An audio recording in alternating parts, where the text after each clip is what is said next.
ಓಂ ಶ್ರೀ ಗುರುಭ್ಯೋ ನಮಃ. ಹರಿ ಓಂ. ಸನ್ಯಾಸ ಜೀವನವನ್ನು ಸ್ವೀಕರಿಸಿದ ತಮ್ಮ ತ್ಯಾಗಿ ಸಂತಾನವನ್ನು ಕುರಿತು ಶ್ರೀಮಾತೆಯವರು ಈ ರೀತಿ ಹೇಳುತ್ತಾರೆ. ನೀನು ಸಾಕ್ಷಾತ್ ದೇವರು. ಭಗವಂತನಿಗಾಗಿ ಸರ್ವಸ್ವವನ್ನು ತ್ಯಾಗ ಮಾಡಲು ಎಷ್ಟು ಜನಕ್ಕೆ ಸಾಧ್ಯ? ಭಗವಂತನಲ್ಲಿ ಶರಣಾದರೆ ವಿಧಿ ನಿಯಮ ಕೂಡ ಅಳಿಸಿ ಹೋಗುತ್ತದೆ.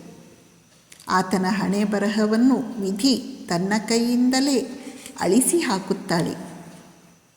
ಸರ್ವಸಂಗ ಪರಿತ್ಯಾಗ ಮಾಡಿದ ಒಬ್ಬ ಯುವಕನ ತಾಯಿಗೆ ಶ್ರೀಮಾತೆಯವರು ಹೇಳುತ್ತಾರೆ, ಸನ್ಯಾಸಿಯ ತಾಯಿಯಾಗುವುದೆಂದರೆ ಪುಣ್ಯ ಮಾಡಿರಬೇಕು. ಜನಕ್ಕೆ ಒಂದು ಹಿತ್ತಾಳೆ ತಂಬಿಗೆಯ ಮೇಲಿನ ಆಸಕ್ತಿ ಬಿಡುವುದಕ್ಕೆ ಆಗುವುದಿಲ್ಲ. ಜನಕ್ಕೆ ಒಂದು ಹಿತ್ತಾಳೆ ತಂಬಿಗೆಯ ಮೇಲಿನ ಆಸಕ್ತಿ ಬಿಡುವುದಕ್ಕೆ ಆಗುವುದಿಲ್ಲ. ತ್ಯಾಗ ಮಾಡುವುದೆಂದರೆ ಸುಲಭವೇ? ನೀನೇಕೆ ಚಿಂತಿಸಬೇಕು? ಬಳಿಕ ತಮ್ಮ ತ್ಯಾಗಿ ಶಿಷ್ಯರ ಕುರಿತು ಹೇಳುತ್ತಾರೆ, ಇವರೆಲ್ಲ ಕಾಗೆ ಮರಿಗಳಲ್ಲ, ಕೋಗಿಲೆ ಮರಿಗಳು. ಬೆಳೆದು ರೆಕ್ಕೆ ಬರುತ್ತಲೇ ಇವರು ತಮ್ಮ ನಿಜವಾದ ತಾಯಿಯನ್ನು ಗುರಿತು ಹಿಡಿದು ಬಿಡುತ್ತಾರೆ. ಬಳಿಕ ತಮ್ಮ ಸಾಕು ತಾಯಿಯನ್ನು ಬಿಟ್ಟು ಆ ನಿಜವಾದ ತಾಯಿಯ ಬಳಿಗೆ ಹೊರಟು ಹೋಗುತ್ತಾರೆ.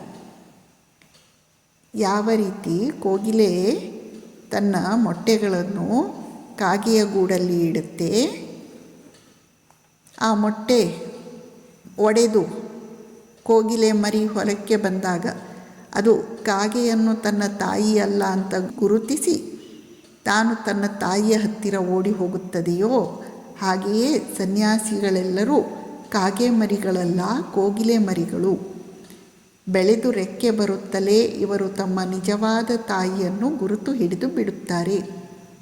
ಬಳಿಕ ಸಾಕು ತಾಯಿಯನ್ನು ಬಿಟ್ಟು ಆ ನಿಜವಾದ ತಾಯಿಯ ಬಳಿಗೆ ಹೋಗುತ್ತಾರೆ.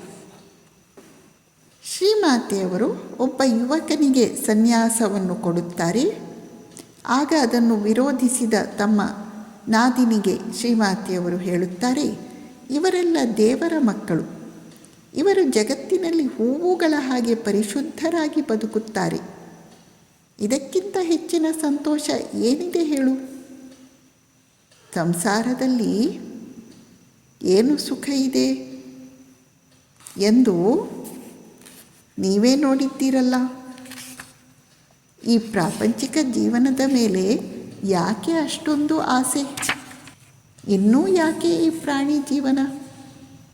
ಶುದ್ಧ ಜೀವನ ಅಂದರೆ ಏನೆಂದು ನಿಮಗೆ ಕನಸಿನಲ್ಲಿ ಕೂಡ ಕಲ್ಪಿಸಿಕೊಳ್ಳಲು ಸಾಧ್ಯವಿಲ್ಲವೇ?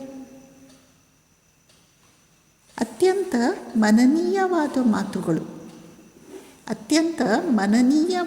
ಮಾತುಗಳು ಇವೆಲ್ಲ. ನಮಸ್ಕಾರ.